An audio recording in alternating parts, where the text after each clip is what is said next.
Welcome back to Tech Bits. This is episode number 4 in our Using Zoom series. Today we're going to go through your options as a participant in a Zoom meeting, some of the other controls that you have to be able to interact with other participants or with the host, or that the host may use to interact with you.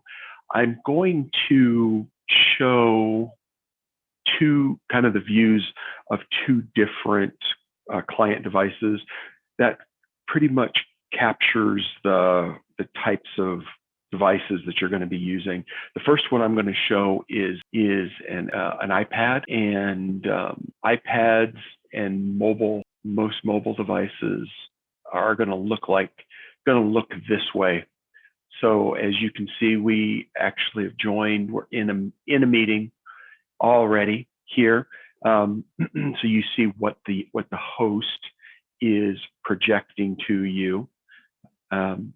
If I don't see any controls really other than the controls maybe that the host is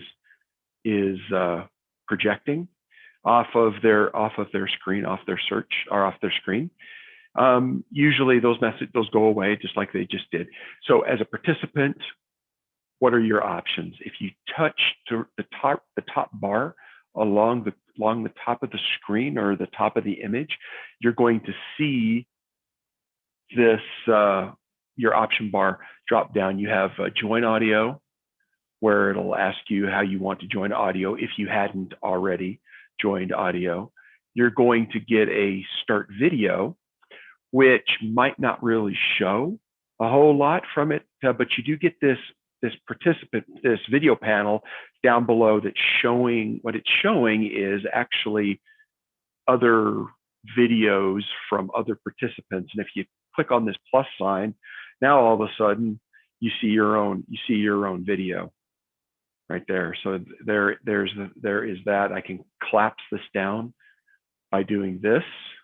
And now I have this little icon down in the corner. I can get it back. If I want to, for whatever reason, highlight, for instance, highlight one of the minimized views and swap it with the main view that's going on, I can just touch it and it will switch.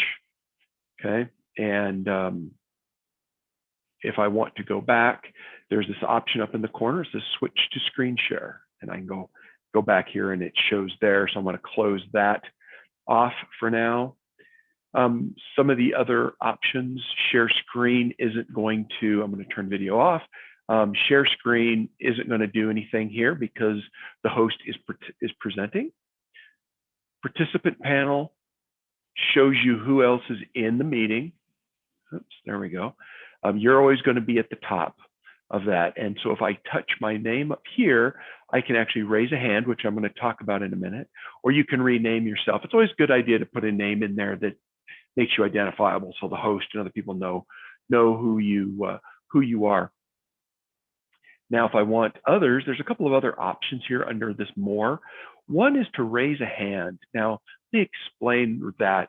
Sometimes the host in the course of a presentation may ask the audience, the participants, raise your hand if you've had pizza in the last week. And what the host is asking you to do is to indicate by raising your hand in Zoom, not by raising your hand virtually, and hope that the camera picks it up.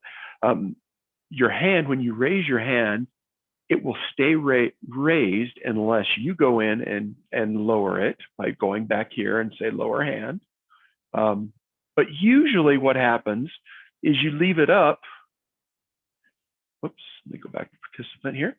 You leave it up until the host sees everybody's responses. He sees everybody's responses and does a lower all hands, and then so you see all the hands, right? All the hands go down on that. So go back to here, and let's see the last one that you want to know on here. We're going to talk about virtual background, but it's going to be in the next episode. But this other one is feedback, and that's those icons across the bottom. So if I hit heart and we'll go back up, I can see I've got this heart by me in the participant panel.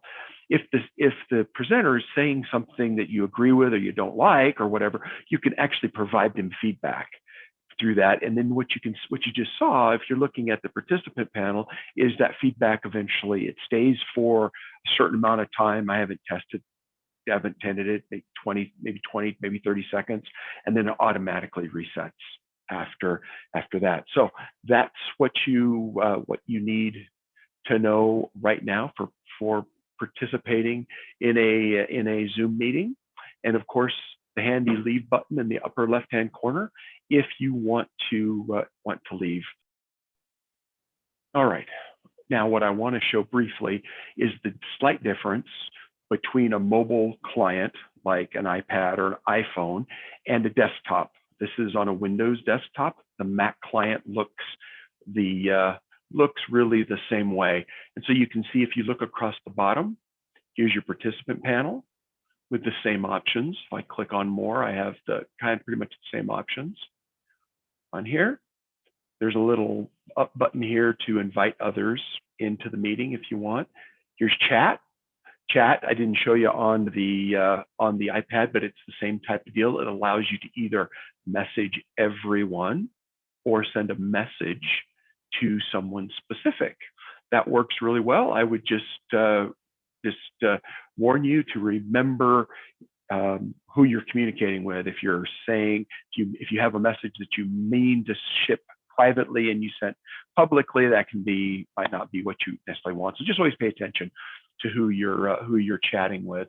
And as you can see, that bottom bar kind of comes and goes based upon where my mouse is hovering. And then reactions right here. Here's the raise your hand, and here are those reactions.